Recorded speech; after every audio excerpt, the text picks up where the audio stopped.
eu sou Yasmin Barreto e essa é mais uma edição do BNews Summer, o nosso programa de verão da BNews TV aqui do site bnews.com.br.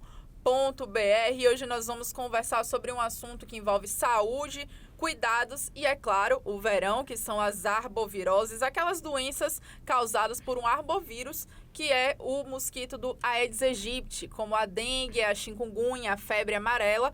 E para explicar um pouquinho sobre isso, que nós vamos conversar com a doutora Ana Cláudia Nunes, que é coordenadora de Vigilância Epidemiológica da Secretaria de Saúde do Estado da Bahia. Seja bem-vinda, doutora. Obrigada, Yasmin. A gente tem dados preocupantes da CESAB em relação ao ano de 2020.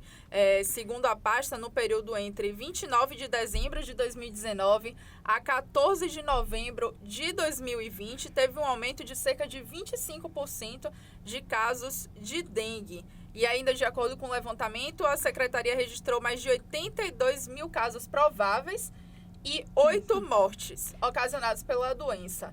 Por que que isso aconteceu e o ano passado foi considerado um ano de surto de dengue? Isso. Ele foi considerado um ano epidêmico, né? Então, como a gente estava conversando anteriormente, a gente tem os anos epidêmicos e os anos não epidêmicos. Então, 2019 e 2020 foram marcados pelo ano epidêmico para as arboviroses. Então, a gente teve um quantitativo alto em número de casos. Os óbitos, que foram as mortes, foram menores, mas a gente tem que estar repensando nesses números, porque o que é que acontece? Além de ter esse aumento, a Bahia ficou com quase 50% dos casos em comparação ao Brasil. Isso é reflexo, né, da questão de saneamento básico, da infraestrutura, da circulação dos vetores, da circulação das pessoas. Então, a gente tem que ter esse olhar voltado para a nossa educação. E acende um alerta que é extremamente preocupante, né? Preocupante, ainda mais no momento que a gente está vivendo com a pandemia. Então, os casos de dengue, eles podem evoluir para dengue grave, então, a ocupação de leitos, então, podem evoluir para óbito. Então, a gente tem que estar monitorando esses casos. Então, assim, quinzenalmente a gente faz reunião com os núcleos regionais de saúde para poder estar discutindo o perfil epidemiológico desses municípios e ver de que forma o Estado pode estar articulando com eles as ações. Então, assim, esse ano agora, em 2020, no final de dezembro, a gente já estabeleceu com a CIB o plano das arboviroses para o estado de 2021 a 2023. Então, a gente já está articulando isso para poder esses números reduzirem. Agora, pensando nisso, em que você falou, né, sobre essas atuações do Estado em relação a esse surto, como foi, na prática, a atuação da pasta, da CESAB, nesse ano epidemiológico que nós tivemos, 2019 e 2020? Esse ano que foi totalmente atípico, em meio a uma pandemia do coronavírus, as pessoas se preocupando muito mais, pelo menos na teoria, né, com a pandemia do coronavírus. E nós tínhamos também o outro cenário que também é preocupante, a dengue, mas que parece que não acende um alerta tão grande em relação às pessoas por estarem um pouco mais acostumadas, né? Isso, a gente considera a dengue como uma doença negligenciada, que é como ela é vista, assim como a leptospirose, a esquistossomose. Então, o que é que acontece? A secretaria, mesmo com a pandemia, a gente continuou fazendo toda a ação voltada para as arboviroses. Então, assim, a diferença é que os agentes comunitários de saúde, eles não puderam adentrar no domicílio da pessoa, né, pela restrição imposta pelo Ministério da Saúde por conta do isolamento social. Sim. Então, assim, e a gente sabe que 80% dos criadores, eles ficam dentro do domicílio. Então, assim, a gente não pode adentrar, então a gente só pode fazer o que está fora da porta para fora. Então, a gente tem que ter esse cuidado. Fizemos reuniões semanais com alguns municípios para poder estimular, articular qual era a ação que o Estado poderia estar contribuindo com eles. Fizemos capacitações via web. Então, assim, o Estado, ele não parou mesmo com a pandemia. O programa para as arboviroses, eles continuaram de forma normal. Até porque com esses dados não tinha como parar, Não tinha como parar. Visitamos alguns municípios, mesmo em loco, para poder ver com o município, para ver o que é que a gente poderia estar ajudando, apoiando de forma mais efetiva com recursos humanos, porque é uma deficiência geral, já que teve muita aposentadoria ao longo do ano. Teve a questão das pacientes, dos técnicos que têm comorbidades também que se afastaram. Então, a gente estava atuando, a gente fez liberação de carros de UBV, que não é o ideal, mas que é aquele carro fumacê, né? Que todo mundo acha que é maravilhoso. Não, ele só é utilizado em último caso, porque a gente tem que trabalhar com a prevenção. É não acumular lixo, remover a água parada. O pré é mais importante, o pós. Porque aí o problema ele já foi instalado, né? Já foi instalado. Doutora, esse problema,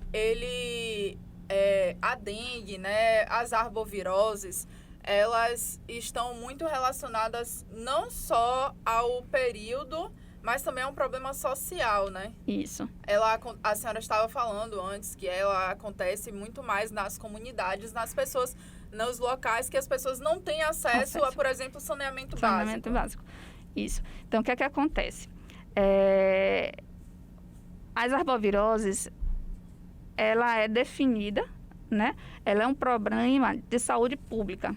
Sim. Só que ela não envolve apenas a saúde, ela envolve outros atores, como a infraestrutura, como a educação. Então, se a gente educar, a gente consegue ter um pós melhor, não é isso? Então, assim, se a gente conscientizar que a população, ela tem que não deixar a água parada, ela tem que limpar aquele prato da plantinha, esfregar com bucha, jogar a água na areia, que o ideal é que se jogue na areia e não no reservatório de água. Sim. Então, se a gente trabalhar com a parte de educação, a saúde, a infraestrutura, esses números vão baixar, com certeza. Entendi, perfeito. Bom, a gente está conversando aqui com a doutora Ana Cláudia Nunes, ela que é coordenadora da Vigilância Epidemiológica da Secretaria de Saúde da Bahia. Estamos falando sobre arboviroses, que são as doenças causadas pelo Aedes aegypti, como a dengue, a chikungunya, a febre amarela, a zika também, né, doutora? Eu queria que a senhora explicasse para quem está assistindo a gente, se nesse período do verão é mais comum a gente ter casos dessas doenças e o porquê que isso acontece. Então, no verão, com as altas temperaturas, o ciclo reprodutivo do mosquito ele diminui. Então, há uma circulação maior de pessoas. Então, a água de coco que você vai na praia, então, normalmente você faz o quê? Você deixa ali. Sim. Não tem um recolhimento do lixo diário. Então, acumula água. Então, chegou visitante, chegou turista. Isso tudo contribui para que o vírus entre em contato com a população. A temperatura mais quente ajuda. Então, lembrando que como o ovo ele pode permanecer até 450 dias inativo, aumentou a temperatura, ele eclode e aí acontecem mais os casos. E você estava explicando também que isso acontece porque no verão a gente também tem as chuvas de verão, as chuvas de verão, e aí acumulam-se águas também em vários recipientes, em vários locais. E o que acontece depois com o calor, eles acabam se reproduzindo muito mais rápido. E aí a gente tem um número maior em menos tempo. Mas, assim, comparação, foi isso que a gente estava conversando mais cedo. Provavelmente 2021 vai ser um ano mais calmo. Então, assim, comparando mesmo a semana epidemiológica de 2020 para 2021, a gente já teve uma redução desses casos. Então, hoje a gente só teve, do período de 3 de janeiro até o dia 9 de janeiro, apenas 36 casos para a dengue. Então, assim, apenas 15 municípios eles notificaram casos de dengue. Então, assim, em 2021 ainda não teve nenhum óbito referente às arboviroses. Então, pelo menos uma boa notícia.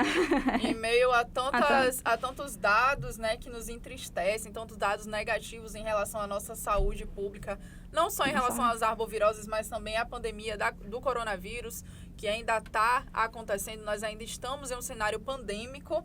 Pelo menos uma boa notícia para 2021, né? Então, doutora, para quem está assistindo de uma forma mais prática, como evitar que esse mosquito ele se prolifere, como evitar que essa doença ela se dissemine aqui em Salvador, na Bahia e onde mais as pessoas estiverem assistindo, quais são os cuidados básicos e principais? Principal é não acumular água, né? Então, assim, a gente tem que chamar a importância do papel da sociedade, porque não tem vacina ainda para as arboviroses. Sim. Então, o melhor tratamento ainda é a prevenção. E como é que a gente previne isso? Combatendo o mosquito, combatendo a Aedes. Então, você tem que limpar as calhas, fechar os reservatórios, ver a questão do lixo, porque não adianta você colocar o lixo lá aberto. Você tem que colocar no lixeiro, tampar, observar tampinha de garrafa, tampinha de água mineral que acumula. A criançada está de férias, então a gente pode estar chamando as crianças, faz uma gincana, bora ver quem vai catar mais lixo do quintal, bora ver o que a gente pode estar fazendo pela essa praça do bairro. Então a gente tem que estar chamando a população para que tenha um papel fundamental no combate do Aedes. E cobrar dos órgãos também, né, que eles atuem nessas comunidades, para que também não deixem acumular lixo, para que o saneamento básico chegue nessas regiões que realmente são mais críticas. A sociedade precisa estar atuando junto e os órgãos públicos também precisam estar dando esse suporte, né? É um trabalho de todos. De todos. Bom, doutora, eu queria agradecer a sua participação aqui no BNews Summer, nosso programa da BNews TV, do site bnews.com.br. Muito esclarecedora as pontuações que você fez durante o programa. E é um problema que a gente precisa estar sempre falando, porque ele existe. Todo ano nós temos casos de dengue, de chikungunya, ele não é só do verão, a gente tem que trabalhar ele o ano inteiro, justamente por conta disso. Tem as chuvas e tem o calor. Então, Salvador, ele é tropical. Sim. Então, a gente não tem as estações muito bem definidas, né? No inverno, muitas vezes, a gente passa uma temporada de calor. Então, o cuidado tem que ser o ano inteiro. O ano inteiro.